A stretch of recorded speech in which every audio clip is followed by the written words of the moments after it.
Audio Jungle.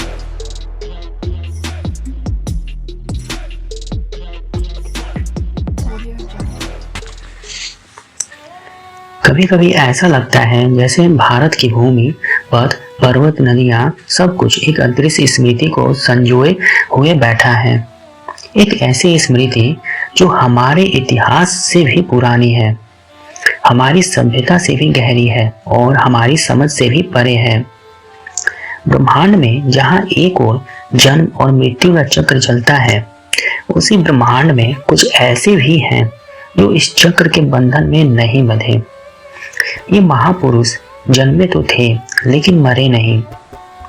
ये देख चुके हैं त्रेता युग, द्वापर युग और अब कलयुग का अंधकार। इनका नाम है चिरंजीवी, जो अनंत समय तक जीवित रहे। और कहा जाता है इन सातों के पीछे एक ही उद्देश्य है, वह दिन, वह क्षण जब कल की अवतार प्रकट होंगे। तुलसीदास जी ने रामचरितमानस लिखी, लेकिन क्या यह केवल एक कवि की कल्पना थी या वास्तव में कोई दिव्य आत्मा उनके सामने प्रकट होकर कथा सुनाती थी? कई लोक कथाएं कहती हैं तुलसीदास जी ने अकेले नहीं लिखा, कथा उन्हें सुनाई गई, मार्गदर्शन दिया गया और वह मार्गदर्शन साधारण नहीं था। वह किसी ऐसे से आया जो स्वयं राम भक्त हैं, राम के सेवक हैं, राम के दूत हैं, श्री हनुमान जी। शंकराचार्य, मध्वाचार्य, रामानुजाचार्य तीनों ने वेदों का ज्ञान ऐसे लिखा जैसे किसी अदृश्य पुस्तकालय से उतारा हो। उनके ग्रंथों में हजारों वर्षों का अनुभव, अनंत काल का ज्ञान और दिव्यता की छाप दिखती है। क्या यह ज्ञान मानव किसी से प्राप्त कर सकता है या वेद व्यास जैसे अमर ऋषि उन्हें स्वयं शिक्षा देते थे? हम श्री हनुमान जी को सिर्फ एक शक्तिशाली समझते हैं, लेकिन उनकी वास्तविक शक्ति उनकी भक्ति है। भक्ति जो समय तोड़ देती है, भक्ति जो मृत्यु मिटा देती है, भक्ति जो उन्हें चिरंजीवी बनाती है। जब सीता माता ने कहा तुम अनंत काल तक राम नाम का प्रचार करो, तो यह आशीर्वाद समय की रेखा पर अमर हो गया। महाभारत में वे भीम को रोकते हैं, अर्जुन के रथ को संरक्षित करते हैं और आज भी वे गंधमादन पर्वत पर ध्यान में लीन हैं। उनकी देह दिव्य है, श्वास भी साधारण नहीं, वे तपस्या में हैं, भगवान विष्णु के अंतिम अवतार कल की प्रतीक्षा में। कहा जाता है यदि किसी अत्यंत शुद्ध हृदय वाला व्यक्ति गंधमादन पर्वत पहुंच जाए तो उसे हवा में एक अनुभूति होती है, मनोहर सुगंध, भक्ति का कंपन और दूर से आती राम राम की ध्वनि। वह ध्वनि और किसी की नहीं, स्वयं श्री हनुमान जी की होती है। अश्वत्थामा, हर महानायक की कहानी में एक ऐसा पात्र होता है जो नायक भी नहीं, खलनायक भी नहीं, बल्कि त्रासदी का शिकार होता है। अश्वत्थामा भी वही पात्र है। द्रोणाचार्य के पुत्र, ब्रह्मास्त्र के ज्ञाता और अपार शक्ति वाले योद्धा। लेकिन जब घृणा क्रोध में बदलती है तो सबसे बड़ा योद्धा भी अपने ही कर्मों का शिकार बन जाता है। लोग कहते हैं असीलगढ़ किले के पास एक 12 से 14 फुट का पुरुष लाल आंखों के साथ दिखाई देता है। उसकी देह से यानी शरीर से हल्दी और मिट्टी की गंध आती है। वह तेल मांगता है, जैसे घावों को शांत करना चाहता हो। वह किसी की नजर से नहीं मिलाता। वह चलता नहीं, मानो खिसकता है।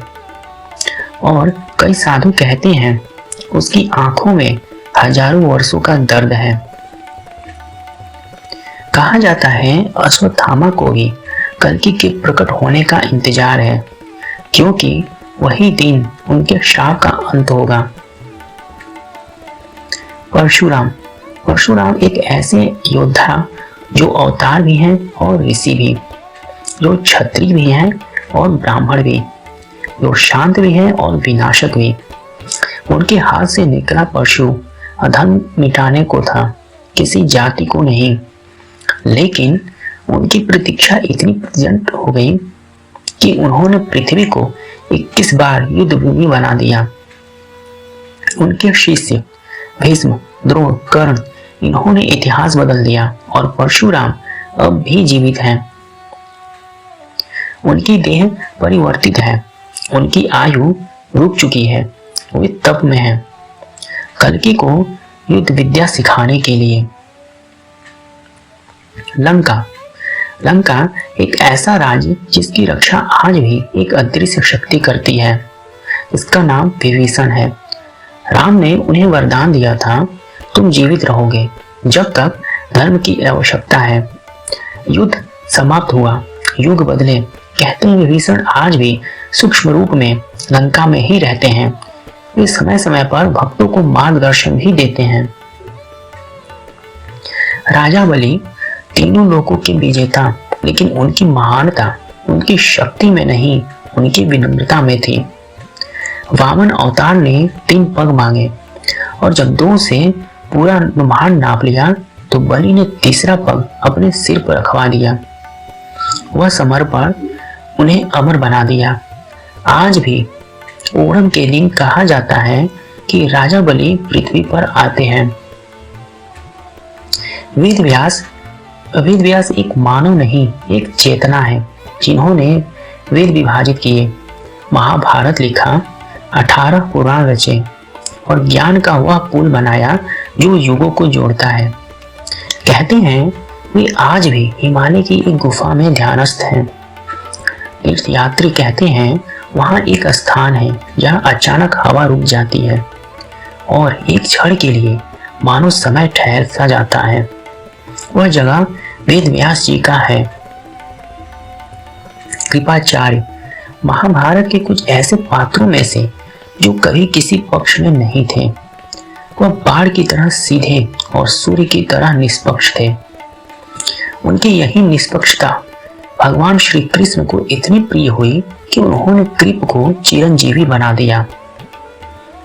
कई कथाएं कहती हैं हिमालय में एक क्षेत्र ऐसा है जहां रात में दूर पहाड़ों से ध्वनि सुनाई देती है, मानो किसी को धनुष बाण का अभ्यास करते हुए वह ध्वनि कृपाचार्य की हो सकती है। 7 चिरंजीवी श्री हनुमान, अश्वत्थामा, परशुराम, विभीषण, राजा बलि, वेद व्यास और कृपाचार्य, ये 7 प्रहरी 24 घंटे नहीं सोते, वे प्रतीक्षा करते हैं। एक संकेत की, एक पुकार की, एक अवतरण की, कल की अवतार की। जब दुनिया में अत्याचार अपने चरम पर होगा, जब अधर्म की सेनाएं मानवता को चुनौती देंगी, जब पृथ्वी दहाड़ेगी अब और नहीं, तब कल की अवतार प्रकट होंगे और उस क्षण ये 7 एक साथ लौट आएंगे और तब धर्म की अंतिम विजय होगी। लेकिन आपको क्या पता है कि कलयुग के अंत में भगवान श्री गणेश जी भी एक प्रलयंकारी अवतार लेंगे। एक ऐसा अवतार जिसका नाम सुनते ही असुरों के हृदय कांप उठेंगे। उस अवतार का नाम क्या है, क्यों उसे सबसे भयानक माना गया है और वह कब प्रकट होगा, इसका उत्तर हम अगले वीडियो में देंगे। तब तक के लिए नमस्कार।